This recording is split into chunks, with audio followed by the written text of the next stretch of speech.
Who's that? Bro, that was the head coach at UCLA. He just unofficially offered me a full ride. I want you to see things. See the world. Get out of here.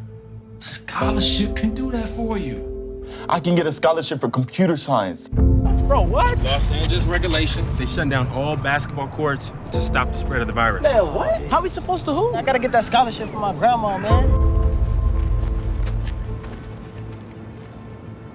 What's up? I wanna run some bike. Be bigger than ball, Quentin. Yo, get off of me, man. I'm gonna take it, bro. I don't get it, son. I can't believe you did this. Hard work, failure, persistence.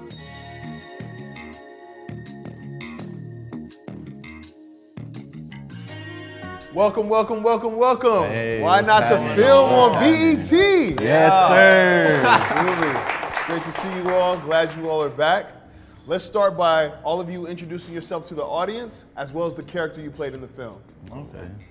Well, I'm Julian Ferris, come alive direct with it. I played Jakari. What's up, y'all? I'm Torshawn Rowland.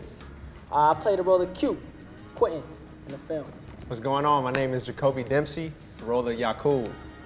Hello, my name is Varia Harris, and I play the role of Marcus. My name is Jalen Frey, and I play the role of DeAndre. Hi, my name is Alani Ford, and I'm one of the producers on the film from Incubation Lab.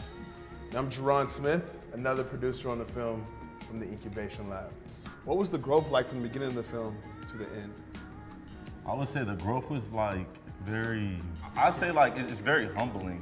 Yeah, for me, it was like, for me, this film was like a big family thing, and it was one. I've been acting a long time, and for me, this was one of the first experiences I had where I really felt like this was a real brotherhood. Like these dudes is my real bros, and like I don't know, like it just kind of teaches you like this is bigger than a job. Absolutely, you know, this is bigger than even a career. Like this is like all of our lives. Everybody here was 100% in from the very beginning, and that was refreshing to see. You know what I'm saying? Especially during the pandemic, like the whole thing that was going on. This was like a wake up call. Like, nah, this is a real thing. Like from the very beginning, everybody knew that how real this was gonna be, and nobody ever gave up on that. Torshawn, Alani and I were in the editing bay, watching early cuts of the film, and there's a scene where you are hugging a law enforcement officer, and the emotion that comes out of you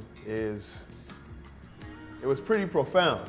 Just tell me about that scene as an actor and how you kind of got into mode to kind of bring that type of emotion out in that scene. Man, that scene definitely, it was a lot of energy into that scene, you know, because to bring out that type of emotion, you gotta truly live in that moment. You know what I'm saying? And I've had situations similar to that I could relate to, and just by the support, like you said, as a family, the cast, like just supporting, really capturing that moment. You know, it was a challenge in the beginning. I'm not gonna lie, it was a challenge definitely in the beginning. But even with Tev, you know, Tev in my ear, like wow, you know what I'm saying? Like let's go. Yeah. Man, I feel like we got that moment.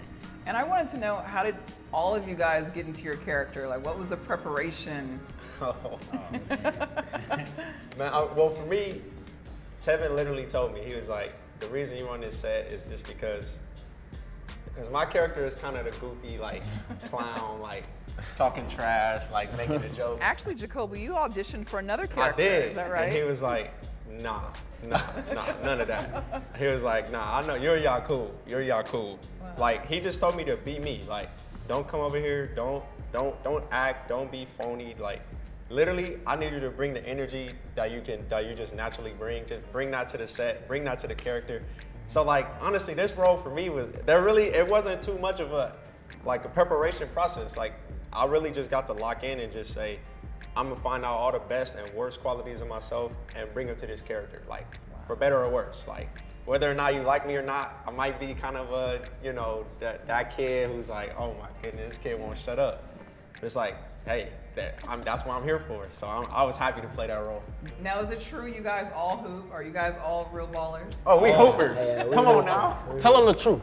I'm trying to get these dudes out here to hoop, man. Well, look, They don't want to hit the when Ted was like, can y'all hoop? I was like, no, but I can dance. They all looked at me funny, but I mean, I can't hoop. Not at You gotta all. love it. So I had to train before I hopped on the set with y'all, but Wow, you had to train in basketball. yes, ma'am. Still didn't do good, but No, you was locked in, bro. I was. You was locked in. Bro was a defensive specialist. What That's about he did. Jalen? No, yeah, I hooped before this for sure. I played AAU, high school, all that.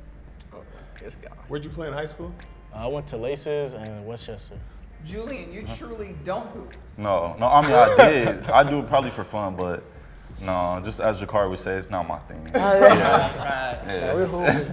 Tell me what the audience that views this film is going to get out of it. I really do want them to be able to look at this film and be like, yo, I can relate so much to them to the point where it's like, you know what, I can actually fit and do the same thing. Because I feel like when you're growing up, you see all the other movies, or for me, when you try to watch a black film, it's all the other things where it's like, okay, I could grow up and be the best rapper, best, drug dealer, or whatever the America tries to make us look like, But in this, it's like, you know what, there actually is a way that you can go to college and become a scientist and become smart, or you could have the option to go to college and play basketball. But as a black man, you're not just set at just those few things that the world thinks we should have to do, Yeah.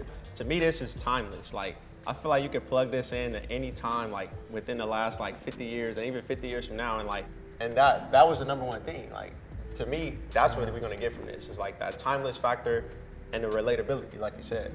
No, I agree with you, bro. The authenticity of it. Yeah. It's so real. We went back and forth plenty of times, like, we need it real. Yeah. We need to do this real so people could feel it, feel the message. And another thing I think that the message that we want to give out to people that watch this film is to change the narrative. Yeah.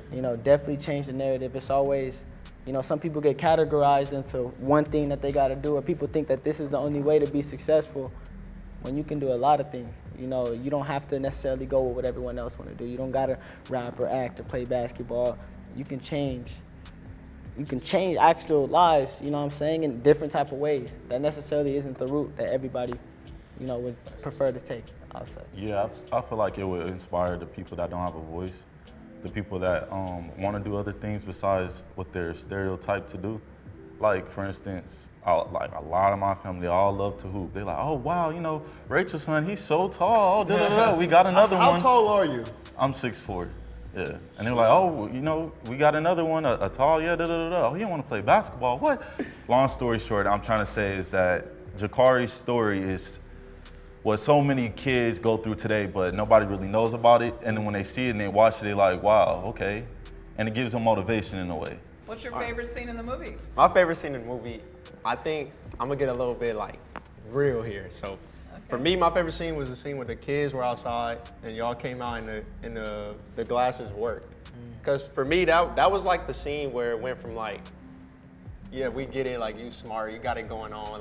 Me and him, even though we was bagging on you, we knew a lot of that is just inherent jealousy. This dude doing something I would never think of. But when we really see that, to me, that was that's the scene where it's nah, these dudes really superheroes. You know what I'm saying? They really hood superheroes. Yeah. This what is this? Bro, really out here inventing stuff. So that was my favorite moment in the movie, because it all came full circle for me. I would definitely say my favorite scene is when me, Torshawn, and Jacoby bust into the what was it? The gym. Yeah, that's the gym. Yeah. Oh yeah. My favorite scene because I can relate to that in so many ways. When I was little, we were always trying to find a place to hoop. So we'll go to the church. We'll stay after church just to hoop. We were so desperate to hoop, and for us to go through that scene really did an impact on my life. So definitely say that part. What about you, Jalen? I feel like I say this all the time. Julian knows. It was probably when I think it was these two right here. Yeah.